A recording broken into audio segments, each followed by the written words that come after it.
British versus American homes, 10 things that are different. I think this video is from the couple that moved from, I think, UK to the US.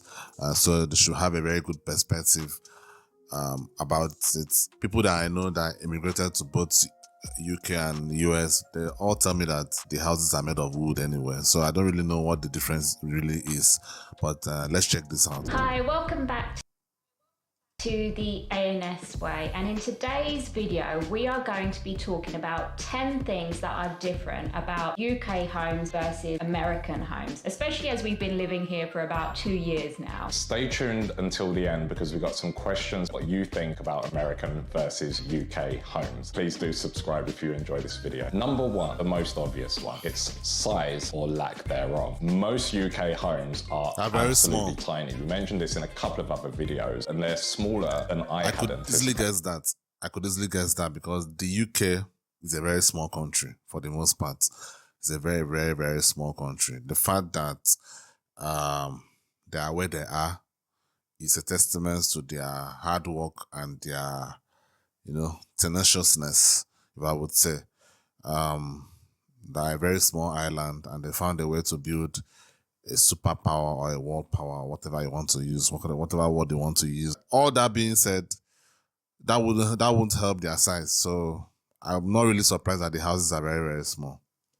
In America, by comparison, when we got here, we were finding homes were well in excess of 2,000 square feet. I would say more typically around 3,000. And initially we thought that's way too large for us. But what we have found is it's allowed for more rooms, more functionality in your house overall, and space to do things that you want rather than struggling to cram your clothes, storage, things. You can actually live in your home and do things. That leads to number two, and that is the functionality of US homes. And I'm talking walk-in closets and pantries and dedicated laundry rooms. In the UK, they would not come in a typical home. As we said in the first point, UK homes are tiny, so they don't really have the space to have those types of rooms. But here in the US, they do. And it's something that I absolutely love here. Number three on the list, the kitchen. Now, the kitchens in the UK are either non-existent little rooms somewhere in the house, either at the front or the back, that are separate from every other room. In the US, however, it's kind of a central location for gathering, dining rooms around it, the living area, so that you cook and entertain at the same time. This is something that we have to get used to, because having a kitchen in your living room is a little bit weird for English people, I would say. Although newer build homes are starting to have this more open plan style living, but definitely when we were growing up, the kitchen was a separate area. Yeah. In my own country, the kitchen is separate as well. Like, I don't really understand the kitchen being part of the living room. That is insane to me, like, seriously. But I could see how that could be interesting because, I mean, if, let me say, either your wife or the husband, whoever is in the kitchen, can still be communicating with the person that is in the living room. So I could understand maybe if someone is in the kitchen, the other party could be around the living room, still be talking to the person in the kitchen, still keeping company with the person that is in the kitchen. I think that also helps because imagine being the one in the kitchen and you're in the kitchen by yourself and your spouse or whoever is on the other side, it's basically like lonely in the kitchen by yourself. So I can see it. I can see how that could be interesting, but it's really weird because I've never experienced it in my life. So one of the magical things we do have here in the US is the garbage disposal. I throw everything in there, all of the food scraps, turn it on, run the water, and it's gone. And it's brilliant when you live somewhere like Vegas that gets super hot in the summer, or for most of the year it's super hot, and you can just get rid of the food rather than have it in the trash can outside. Trash can, there you go. I'm adjusting my language. Like in America. The other thing that Selena really misses is something from the UK, which is a drainage area that's built into the sink platform, sink basin, right next to the sink. So when you wash up, you put it over there and it drains off and it runs. I mean, it's very clear that we were colonized by the British because we do have that as well in my country. Like the sink, you have the drain of the sink, then you still have a part where you can actually do things on the sink. So I guess, We are really, really colonial children to the British. Into the sink so the water comes off. I don't miss it that much because I'm a dishwasher person. And we have these little drying mats and I find them perfectly fine, but you do mention all the time the drainage. Like that it has that in the UK homes, and if we've got some shots, we'll share that here. And the final thing, which we've mentioned a couple of times, but I think it's really important, pantries. I don't think I've ever seen a pantry in the UK, personally. Here in the US, every home that we looked at has a separate pantry or a huge area that acts as a pantry. And we Like get a to store? store our huge 25-kilo Costco bags of store. rice and cereal in there. The other thing that you might find, especially for our US viewers, is that in the UK, our washing machine is typically in the kitchen. Now, when I think about that, Seems ridiculous. Yeah, it sounds really strange. Can you imagine you'll be cooking, or perhaps you're having dinner in the kitchen, you've got friends around, and then your washing machine is going off. Yeah, so a very weird thing about the UK kitchen. That is actually weird. Washing machine in the kitchen. I mean, that is so weird. Like, I guess since space is an issue, there's really no place for you to keep that washing machine outside of the kitchen. So it's done that way because there's just no space. So where else can you keep it? Your living room, your bedroom. So where else can you keep it except the kitchen? 4 is bathrooms or bathrooms, as they said in the US. They pronounce their THs. So many bathrooms. We have 3.5 in here, and I think in the last place we stayed was 3.5. All of the homes that we looked at had between 3 and 5 bathrooms. They are obsessed. In the UK, you'll be lucky to have 1 main bathroom and maybe, depending on when your home was built, an ensuite, maybe. Maybe, yeah. Certainly when we were growing up, that just wasn't the norm in houses. But since the 2000s, they started building the new homes started having an ensuite. But even then, the ensuite bathroom was tiny and comically small. Comically small, where 2 of you cannot be in there at the same time. There would be 1 sink, and that's another main difference. Here in the US, their ensuites really do cater for 2 people. They have double sinks, and that would really be a luxury in a UK home. Actually, when I went to one of my colleagues' homes, her shower was so large, it was larger than one of my friend's bedroom. The shower space. That's how big it is here. I don't know if this is the same across the US, but one of the biggest things I found strange with the bathrooms here, especially the ensuite, was that they don't typically have a door. And that for me is very different from the UK. UK, you will always have a door to your ensuite or your bathroom. At number 5, parking. And this may surprise our American viewers, but in the UK, parking can be a real issue. And it's something that we suffered with when we were looking at new build homes, in particular, where they wouldn't have a driveway. So you would be assigned a parking spot, maybe 1 or 2, depending on the size of the home. But that was really something that you had to consider when buying a new build, is whether you're even going to have a space to park your car. Before moving out here, we bought a 3-bedroom family apartment, and you have 1 allocated space, and that was it. There was no option to buy another one. And this isn't just places that are dense cities. We lived much further out from the city of London, so it's quite an odd way to live in the UK. America, by comparison, has excessive space. Especially here in Vegas, you have ample room to park your many cars, trucks, boats, jet skis, motorbikes, RVs. At number 6 is garages. In the UK, I mean, it's very self-explanatory. Like the UK is just a very small country. I know that a world power, but it's just too small. Just too small compared to all other big world power, US, China, Russia. These are very, very large countries. The UK is just so small. I mean, even France, Germany, they're all bigger. They're just all bigger. Spain, the UK is just so small. The fact that they've been able to achieve what they have achieved, despite being that small, it's remarkable, really.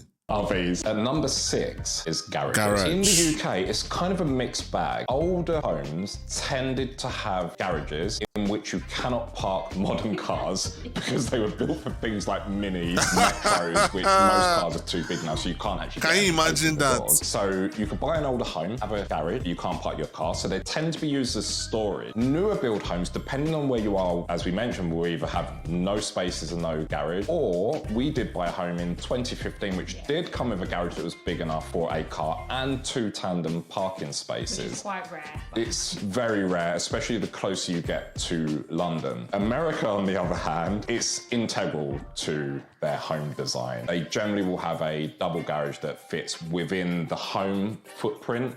So instead of it being external to the house, it'll be built into the home. And they can genuinely be bigger than a UK apartment.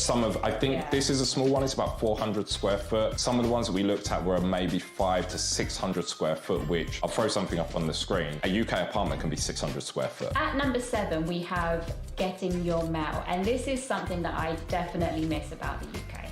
In the UK, we have mail that just comes through the door. It's wonderful. You do not have to go anywhere. You hear when the postman arrives, you get your letters. Here, we have to trek about a block to go and get our mail. And it's a discussion every day. Oh, yeah, have you been to check the letterbox yet? In the UK, it's so much easier. And that's something I definitely miss. And I don't know if that's everywhere in the US, but certainly here. I mean, that is really interesting because at least you have mails. You have mails at least. I tell you guys a short story. When I was supposed to get my YouTube monetization pin, there's a pin I was supposed to get. I couldn't get it. Like we don't have a post. We have a postal service, but it's just so ineffective. It's so terrible. Like poorly run. I mean, it's just horrible. And I have to admit to you guys, I was really, really, really depressed during that period because I was still shooting videos, but I was like, all this could be for nothing. But luckily, or let me say thankfully, not luckily, because that's also have this service as well. YouTube provides an alternative apart from your PIN. So you can upload your ID card, maybe your driver's license and your bank statement or things like that, at least to confirm that you are the one that is getting this money. But outside of that, option given by YouTube, I mean, I would have probably never confirmed my monetization, which is really horrible. And during that period, I was watching videos of my fellow country people, men and women, making videos about looking for their PIN. And at that time, I hadn't gotten my PIN. I was so like, damn, is this how it is?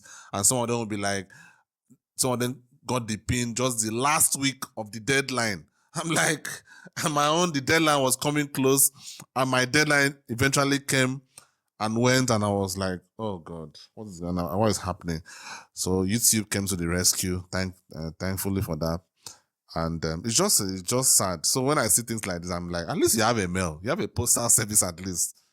In Nevada, that's how you get your mail. Number 8, temperature control, and specifically temperature control rather than heating, because in the US, at least in the parts that we would choose to live, nearly every home has air conditioning. Now, to a UK person, that generally means cooling the home. The way it works here in the US, which is new to me as well, it's amazing. Air comes from the sky. So it cools and heats. They're separate units. One's a gas burner or furnace, and one is an air conditioning unit that cools down. But it keeps and maintains the perfect temperature all year round. Really hot summers, which we get here, 46 degrees Celsius. It's perfect in here. And when it's cold, it takes, how long would you say to warm up in here? 10 minutes maybe? 10 minutes at most to warm the whole house. This leads us on to how it works in the UK. Horribly is what I would say. We have radiators, which firstly, to me, are an eyesore, and I know we've done a lot better job of the modern panel ones, but they're an eyesore, they're in the way. I think they're filled with water, a boiler heats the water up and it comes out, and 2 hours later, the house might be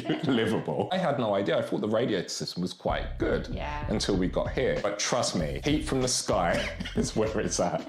I love it. At number 9, we have gardens versus backyard. In the UK, gardens are like a national treasure for us. They're lush. I mean, I don't think I have to tell you guys, from where I'm from, we don't need anything that is close to a heating anything. If you have anything in your house, it's going to be an air conditioner that is going to cool your house. Lots of British people are really into gardening, and sometimes they're disproportionately sized in comparison to the house. So you might have a small house, but then you might have this 100-foot garden with these large orchard trees, whereas here in the US, we're not finding that is as normal. And I get it, it can depend where you are. Yeah. And I've had a few people say to me, why do you call it a backyard and not a garden? Because it's not a garden. There's nothing about our backyard that makes me think of a garden, but it's different. It's a more functional space to put a pool, have your barbecue set up, play games. Why do you call it gardens? Americans, tell me, why do you call it gardens? It makes no sense. What are you actually planting there that is a garden? It's a backyard. Except you actually have a garden. Except you're actually planting flowers there. Except that, then maybe you could call it a garden. But if it's not, it's a backyard. So in a backyard, you can use it for so many things. You can actually use it to plant the flowers. You can use it to have a farm, whatever you want to do, poultry farm, animal, whatever. But that is a backyard. Really? Like, seriously. I just word garden for just, anyway.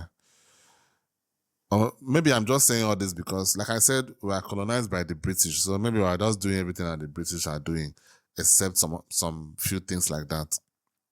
And of course, the way they drive, the size of the road that they drive compared. Actually, we actually copied the US in that one, which is just weird.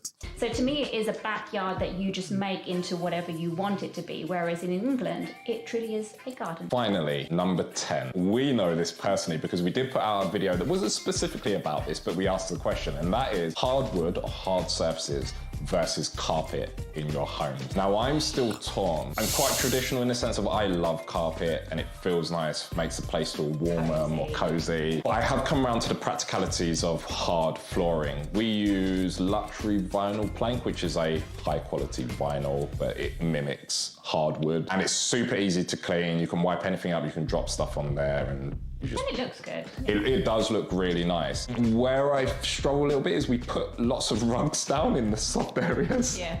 So we turn hardwood into carpet just in little spaces, which I think indicates that carpet is the way to go for me. I know lots of people are going to say, no, carpet's awful, it's unhygienic. I think the thing that gets me about American homes, and it was one of the things when we was looking at rentals, was they would have hardwood everywhere, even in the bedrooms.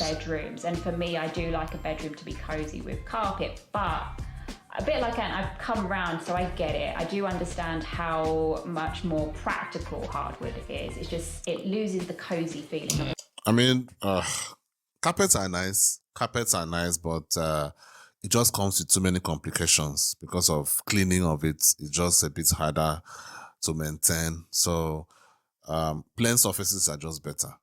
In my country, for the most part, we use tiles. We don't have hardwood. We use tiles, like ceramic tiles. So that's what we use in my country. So before, there are some houses, lower quality houses, that use cement, ground, but most houses now, most modern, even like the most lower quality that you may think of, as long as it's a modern house, most houses now are using tiles. So it's interesting. It's interesting looking at all this. And let me just finish this video because it is just there you weird. have it. 10 things that make US and UK homes different. At the beginning of the video, we did mention that we had some questions for you. So for those who have stuck around, thank you. You're getting our viewer attention up. And here are the questions. Question 1. For those of you in the UK, have you or do you currently experience the parking problems? And if you do, how do you deal with it? In particular, those where they have shared parking spaces and you might get into disputes with your neighbours. Question number 2. Which difference between UK and American homes surprised you the most and why? And the final question, question 3, is which do you prefer? If you've experienced both or you look them up, I do this all the time. I go onto Zoopla and Zillow and you're looking at other houses or you've seen them on TV. Which homes do you prefer? And it might seem really obvious because somebody's gonna say, oh, I want the bigger home. But actually a lot of people like really cute, cozy homes. So which do you prefer? Let us know in the comments below. I personally prefer a smaller house. Houses are so big, how can you maintain it? Except you're like a multi-millionaire where you have cleaning crew cleaning the house. But outside of that, a house that is too big, as long as you have 3 bedrooms, 1 master bedroom, 1 guest bedroom, and 1 other bedroom, I think that is fine. Maybe if you want to add a 4th one, cool. But outside of that, man, like a house that is just too big, I just don't see the use of it, in my opinion. This was a nice video.